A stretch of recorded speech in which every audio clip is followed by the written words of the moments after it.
story to tell the cold, man, you know? Gotta tell a real story to tell your cold way home. Like I said, you know, coming out your door like, you know, you are, you know, like,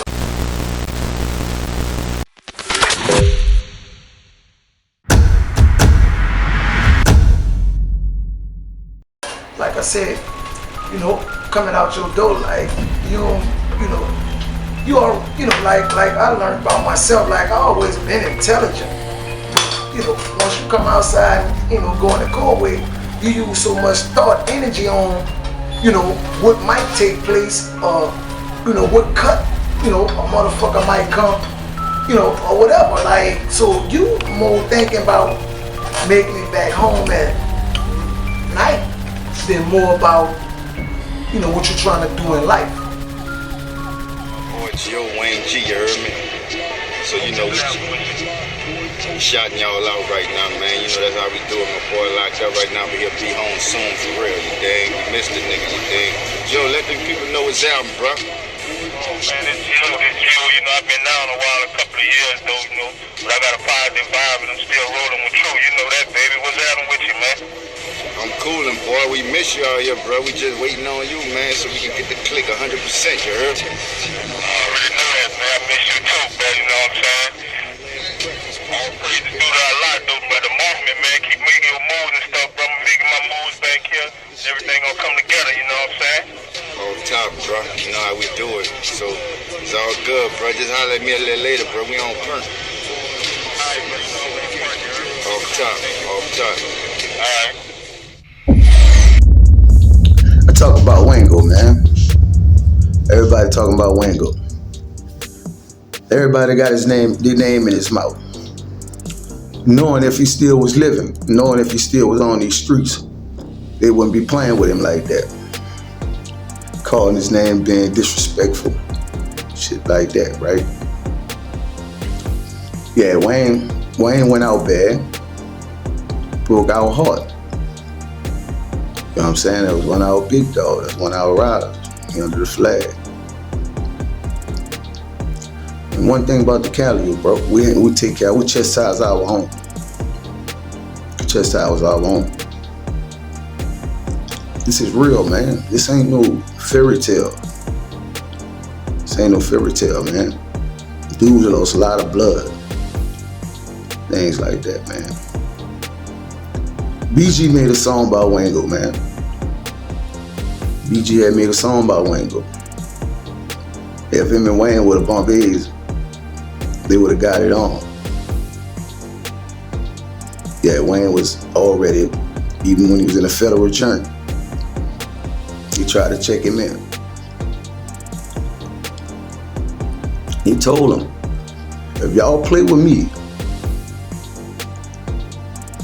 when I get home, I'm going to kill your mama. I'm going to kill your children.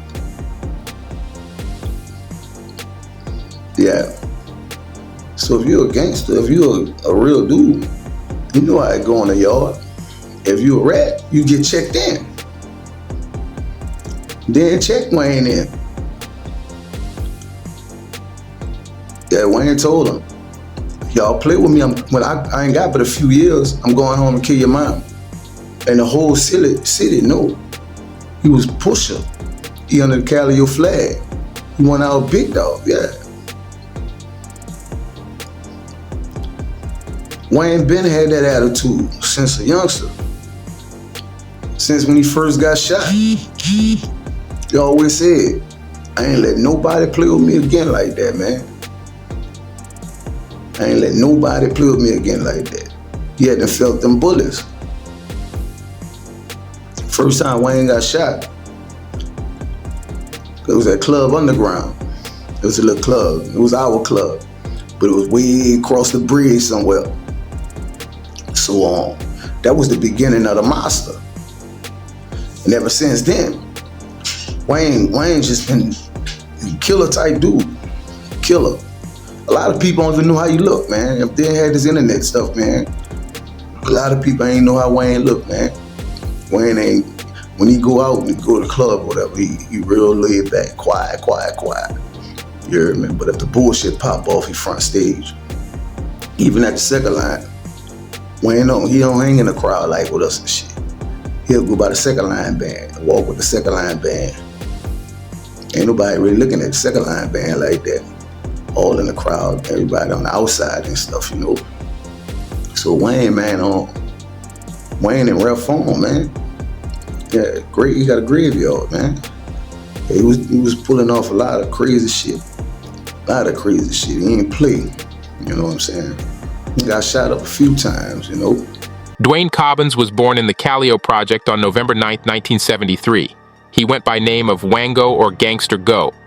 There's many legends known about Wango in the streets. Most people don't know that Dwayne Wango Cobbins is the cousin of two Melf Project street figures, Terrell Cobbins, aka Uncle Laurel, and Cornelius Cobbins, aka Baby Kiki.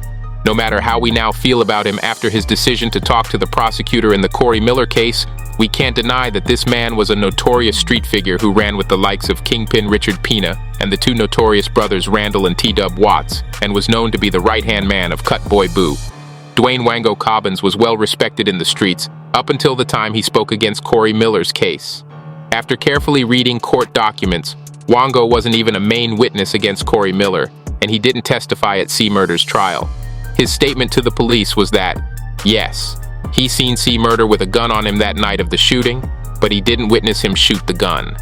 That statement in itself wasn't enough to solidify an arrest or a conviction of the rap star Corey Miller, also known as C. Murder. Wango even went so far as to say Master P told him to go clean up that situation and get his brother Corey out of that trouble, which Cobbins attempted to do when he caught a witness tampering charge in Jefferson Parish by threatening the witnesses who identified Corey Miller as the shooter. But in a twisted event, the feds later arrested Cobbins on an unrelated conspiracy charge connected to his old boss, Richard Pina. The prosecutor offered Cobbins a 15-year sentence for this charge unless he flipped on his friends, the CUTT Boys. No one knows the statements Cobbins made against the CUTT Boys, but we do know that Cobbins didn't receive the 15-year sentence. In fact, he received 9 years. Upon release from federal custody, Wango had a few run-ins with Master P and the No Limit staff. He once jumped out his car in the middle of the streets with a gun in his hand and attempted to attack Master P, but was stopped by his bodyguards. But Cobbins was seen cursing and throwing slurs at Anthony Boswell, who was close friends to Master P and was once the CEO of the No Limit at one time. A New Orleans man, authorities have linked to one of the city's most notorious drug trafficking rings of the 1990s, quietly pleaded guilty last year to obstructing the prosecution of Corey C. Murder Miller, records show. Dwayne Wango Cobbins, 35, of New Orleans, is accused of tampering with evidence by threatening to use force to influence one or more persons and causing the hindrance, delay, or prevention of the communication to a peace officer of information in the prosecution of Miller, court records show. Miller, 37, accused of killing Steve Thomas on Jan 12, 2002. Authorities said he shot Thomas, 16, during a brawl inside a Harvey nightclub. Prosecutors said Cobbins was tied to drug kingpin Richard Pina, who is serving a life prison sentence. Pina pleaded guilty in 1999 to using cartel-level connections in Houston, Miami, and Mexico to flood New Orleans with cocaine. Pina, who wanted to launch the careers of rappers, confessed to killing or ordering the deaths of 8 people in connection with his enterprise, according to news reports. When Cobbins was booked in Jefferson Parish on August 10, 2002, police seized a gold chain with a gold and diamond-studded medallion sporting the name of Miller's record label, True Records, court records show. Cobbins has lived in the B.W. Cooper public housing development, where Miller was raised. However, records have confirmed that Cobbins has an extensive criminal background dating back to the early 90s. He was arrested in 2002 and sentenced to 9 years in prison for attempted conspiracy to distribute cocaine between 1991 and 1997. Also, Cobbins pleaded guilty in 2006 to narcotics charges and was sentenced to 15 years. Previously, Cobbins was booked for attempted murder in 1993 and murder in 1995. Both charges were later dropped due to lack of evidence. At the time of his 2002 arrest, court records show Cobbins had in his possession a TRU Records gold medallion from C. Murder's label. But I hear everybody talking about Wango a rat, man. And he know one thing. If he still was living, rat or not, he gonna punish you. And you wouldn't have had your name in his mouth. You heard me? Yeah, homie broke our heart. Yeah, he broke our heart. You know what I'm saying? Look, one thing about it, we ain't holding no tongue. We don't hold no tongue. We ain't fake like that, man. Like some of them dudes be, you know, they homeboys, rat, they still running with their homeboys. Still calling their homeboys and shit like that. Nah. Yeah, Wayne used to come in the hood when he got out. He used to pass. He saw him a few times, but he never disrespected the flag. He knew, man, damn. I done went out bad. That shit hurted him. It wounded him. Yeah. He wasn't on no arrogant shit like, all right, I'm still about to go in the project and stand up and hustle. Yeah, Wayne had been stopped hustling for one. You know, him and C and them was doing the music thing. That's C partner. C love him. Right now today, C love him. Despite what he did, man. You know, you can't just go to hating a person overnight like that. Y'all been growing up together and things like that, man. Shout out to the CUTT boys, man. Free the CUTT boys. But yeah, man, Wayne, man, was a cold nigga. He was cold. He ain't play. He busting your head straight up. You play with him, he busting your head, man. Yeah, just like him, like BG, man. Yeah, BG had made a song about it. But BG make a song about all them niggas who be ratting and shit, though. You heard me? Homie don't care. That's what he do. Yeah, you're a street dude. If we're gonna do it in the street, we're gonna do it. Yeah, man, BG made the song about him, bro. Wayne was furious, man. He was furious about that shit. You heard me? Yeah, he probably gonna take BG out. BG was gonna take him out, he was gonna take BG out. But he most definitely gonna be going at BG every day if he still was living in BG come home. Like that, you get what I'm saying? But yeah, man, everybody talking about Wango, man. Wango the homie, man. He the homie. I got love for him. Yeah, he hurt us. Yeah, he did what he did. You understand?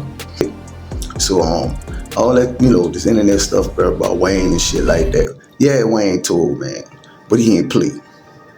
He ain't play. We chastise our own, man. And everybody giving stories about what happened to Wayne and this and that, man. Man, Wango was staying downtown, man. He was staying downtown.